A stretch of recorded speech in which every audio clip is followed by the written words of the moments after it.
सावन शिव सोमवार की आपको शुभकामनाएं। प्रार्थना है महादेव माता रानी जैसा आप चाहते हैं वैसी आपकी खुशियां दे और परिवार के सब संकट हरे, यही प्रार्थना करते हैं। आप सभी भी भले ही उपवास कर पा रहे हैं या ना भी कर पा रहे हैं तो महादेव को प्रसन्न करने, उन्हें रिझाने, मनाने, उनकी सेवा में आपको अपना समय जरूर से देना चाहिए। सरल सरल से कार्य हैं, इन्हें उपाय कहा जाता है अपनी अपनी भाषा में। यह बहुत श्रेष्ठ हैं। अगर इन्हें सरलतम विधान से कर लिया जाए तो जीवन में सब सुख स्वतः ही प्राप्त हो जाते हैं। कब कैसे करें मनकामेश्वर महादेव का प्रथम उपाय, ध्यान से सुनिए और अंत तक बने रहिएगा। जैसे कि आप जानते होंगे मन की हर एक कामना को सिद्ध करते हैं मनकामेश्वर महादेव। लंबे समय से आप परेशान हैं, संतान प्राप्ति की इच्छा है, पुत्र प्राप्ति की इच्छा है, मनचाहा विवाह चाहते हैं, रोग कर्ज इत्यादि से मुक्ति चाहते हैं तो यह सरल सा उपाय है जो आपको नाम गोत्र बोलकर करना है। मंदिर जाना तो आपका होगा ही, वहां कर लीजिएगा। आप जानते होंगे गुरुजी हर बार हर कथा में श्रेष्ठ उपाय कई सारे बताते हैं, इन दिनों ही वह बता रहे हैं, मैंने आपको साझा किए हैं इससे पहले। यह जो उपाय है बहुत पुराना है, जो भक्तजन नियमित रूप से गुरुजी की कथा सुनते हैं उन्होंने सुना होगा। यह शायद पिछले साल के सावन की कथा से लिया गया है या उससे पहले, यह मुझे ध्यान नहीं है, परंतु मैंने सुना, नोट किया और आपको पहुंचा रही हूं। ध्यान से सुनिएगा, कमेंट्स में लिख दीजिए मनकामेश्वर महादेव की जय। पूजा की सुंदर थाली तैयार करें, श्री शिवाय नमस्तुभ्यम मंत्र का जाप करें और आवश्यक रूप से पूजा की थाली में घी रखें। घी का संबंध अपने आप से चंद्रमा से होता है। घी अपने आप में परम सुख देता है। पंचामृत में दूध, दही, घी, शक्कर, शहद का प्रयोग होता है। तो कुल मिलाकर एक छोटी सी कटोरी में घी रख लीजिए और 5 दाने आप चावल के रख लीजिए। 5 चावल के दाने और 5 सफ़ेद फूल लेने हैं इस उपाय को करने के लिए, ठीक है। सफ़ेद फूल कोई से भी ले सकते हैं, कनेर का फूल ले सकते हैं आप, वाइट कलर के कोई से भी फूल ले सकते हैं, परंतु अच्छी अवस्था में, साफ सुथरी अवस्था में हो, परिपूर्ण हो, इस बात का ध्यान रखिए। चावल अर्थात अक्षत, जो टूटे फूटे ना हो। अक्षत अर्थात जिसका फल अक्षय रहता है, कभी जो है खत्म नहीं होता, वही अक्षत आपको लेने हैं। 5 जो है 5 सफ़ेद फूल, 5 अक्षत अपनी पूजा की थाली में रख लीजिए। मनकामेश्वर महादेव का नाम लेकर आपको चले जाना है महादेव के मंदिर में। अपने घर के मटके से जल का लोटा भर लीजिए। महिला, पुरुष, बच्चे, बड़े सभी इस उपाय को कर सकते हैं। सबसे पहले शिवलिंग पर हमेशा आप सभी जब पूजा करने बैठते हैं आसपास शिव मंदिर में तो पूर्व या उत्तर दिशा की ओर अपना मुख कीजिएगा। यही श्रेष्ठ दिशा रहती है शिव पूजा की। भूलकर भी दक्षिण दिशा की ओर मुख ना करें।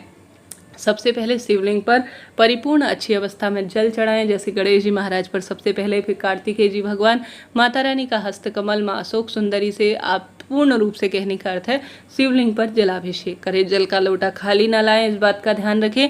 जल का लोटा जब अंतिम छोर में हल्का सा जल आपके लिए बच जाए तो उसे आपको लोटे में प्राप्त कर लेना है। किसी भी स्वरूप में घर पर सोमवार के दिन खाली लोटा ना आए, इस बात का ध्यान रखें।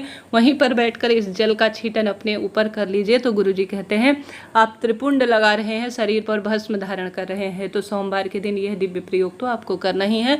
उस जल को घर में भी छिड़के, घर के सभी सदस्यों का भी इस जल से आचमन स्वरूप करवाएं, श्री शिवाय नमस्तुभ्यम कहकर, और घर पर भी इसका छिड़काव करते हैं।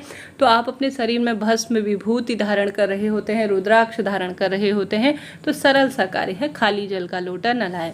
उसके बाद हमेशा पूजा में आपको एक दीपक लगा लेना चाहिए, गोलबाती का। गुरुजी ने भी इस बार जो है पूजा की थी तो आपने देखा होगा सबसे पहले दीप प्रज्वलित किया था। दीप हमारी पूजा पाठ का साक्षी होता है।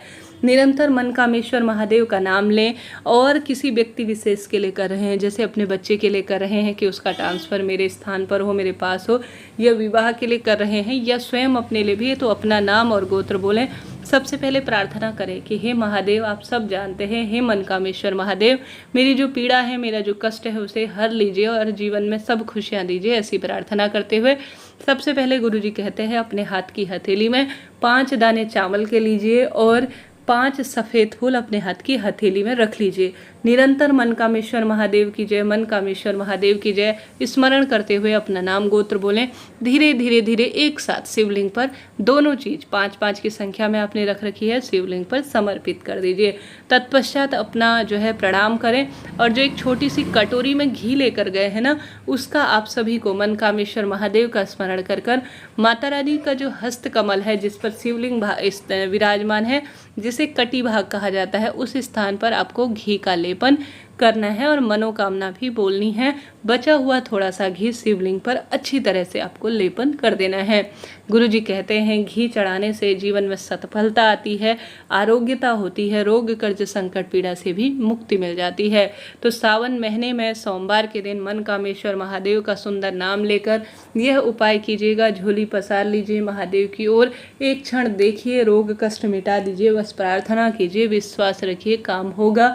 हार रहे हैं, हर तरफ से दुख पा रहे हैं तो सरल कार्य है, कोई पैसा समय लगना नहीं है, परंतु इसके फल मिलने हैं इस बात की गारंटी है। तो करके देखिएगा, लाभ मिलेगा। साथ ही गुरुजी का एक दूसरा उपाय मुझे यहाँ पर ध्यान आ रहा है। प्रथम मैंने बता ही दिया, दूसरा गुरुजी कहते हैं जब भी शिव मंदिर जाना हो ना, नंदी बाबा बैठे रहते हैं, उनके कान में ओम का उच्चारण करते हुए आप सभी को अपनी मनोकामना बोलनी है। ओम का उच्चारण करते हुए आपको वापस घर की ओर आ जाना है। आपको यह बात विदित नहीं होगी, आप शिव मंदिर जाते होंगे, अपनी मनोकामना बोलते होंगे, परंतु साधारण सरल तरीके से कान में बोलकर आ जाते होंगे। परंतु इस बात का ध्यान रखें कि हमेशा ओम का उच्चारण करें, फिर कान में मनोकामना बोले, फिर ओम बोले, फिर उसके बाद जो है घर की तरफ आए। तभी आपका जो उपाय है, जो कार्य है, जो आपकी मनोकामना है, नंदी बाबा ओम का उच्चारण करते हुए महादेव तक पहुंचा देंगे। करके देखिएगा, लाभ मिलेगा। जीवन में आने वाले विपदा, संकट, कष्ट इत्यादि से भी मुक्ति मिलना आरंभ हो जाएगी। तो कमेंट्स में लिख दीजिए जय नंदी बाबा, श्री शिवाय नमस्तुभ्यम, जय मनकामेश्वर महादेव। तो दूसरा उपाय जानने से पहले वीडियो को लाइक कर दीजिए, शेयर कर दीजिए, सब्सक्राइब कर दीजिए। कोई भी प्रश्न हो तो पूछ लीजिएगा, आपका अपना चैनल है। गुरुजी इसके बाद जो दूसरा उपाय पिछले साल ही कई समय पहले बताए थे, जब नारी के जीवन में बहुत अधिक दुख मिल रहे हों तो तुमरुका जी के नाम से सोमवार के दिन एक गोल बत्ती का घी का दीपक, जिसमें आपको थोड़ा सा काले तिल डालने हैं, शिव मंदिर में लगाकर आ जाना है।